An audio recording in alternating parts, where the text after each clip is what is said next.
COVID-19 ಮೂರನೇ ಅಲೆ ಆರಂಭವಾಗಿದ್ದು ಇಂದು ಸುಮಾರು 10,000 ಪ್ರಕರಣಗಳು ವರದಿಯಾಗಲಿದೆ ಎಂದು ದೆಹಲಿ ಆರೋಗ್ಯ ಸಚಿವ ಸತ್ಯೇಂದ್ರ ಜೈನ್ ಹೇಳಿದ್ದಾರೆ. ದೆಹಲಿಯು ಇಂದು ಸುಮಾರು 10,000 ಕೋವಿಡ್ ಸೋಂಕನ್ನು ವರದಿಯಾಗುವ ಸಾಧ್ಯತೆ ಇದೆ. ದೈನಂದಿನ ಧನಾತ್ಮಕತೆಯ ಪ್ರಮಾಣವು ಸುಮಾರು 10%ಕ್ಕೆ ಏರುತ್ತದೆ.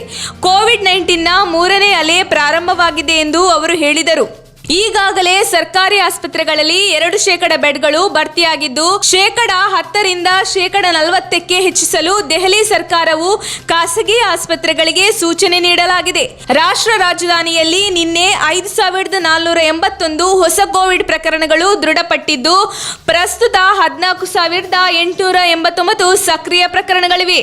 ದೆಹಲಿ ವಿಪತ್ತು ನಿರ್ವಹಣಾ ಪ್ರಾಧಿಕಾರ DDMA ಈ ವಾರದಿಂದ ದೆಹಲಿಯಲ್ಲಿ ವಾರಾಂತ್ಯದ ಕರ್ಫ್ಯೂ ವಿಧಿಸಲು ನಿರ್ಧರಿಸಿದೆ. ಕರ್ಫ್ಯೂ ಅವಧಿಯಲ್ಲಿ ಅಗತ್ಯ ಸಂಚಾರಕ್ಕೆ ಮಾತ್ರ ಅವಕಾಶ ನೀಡಲಾಗಿದೆ.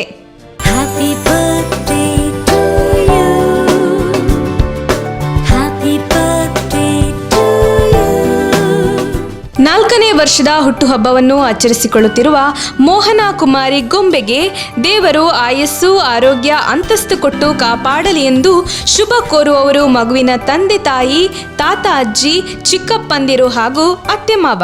ನಮ್ಮ ತುಮಕೂರು ಮಾಧ್ಯಮದ ವಿಶೇಷ ಸುದ್ದಿಗಳನ್ನು ನಿರಂತರವಾಗಿ ಪಡೆದುಕೊಳ್ಳಲು ಚಾನೆಲ್ ಅನ್ನು ಸಬ್ಸ್ಕ್ರೈಬ್ ಮಾಡಿ. ಕ್ಷಣ ಕ್ಷಣದ ಸುದ್ದಿಗಳಿಗಾಗಿ www.nammathumakuru.com ಗೆ ಭೇಟಿ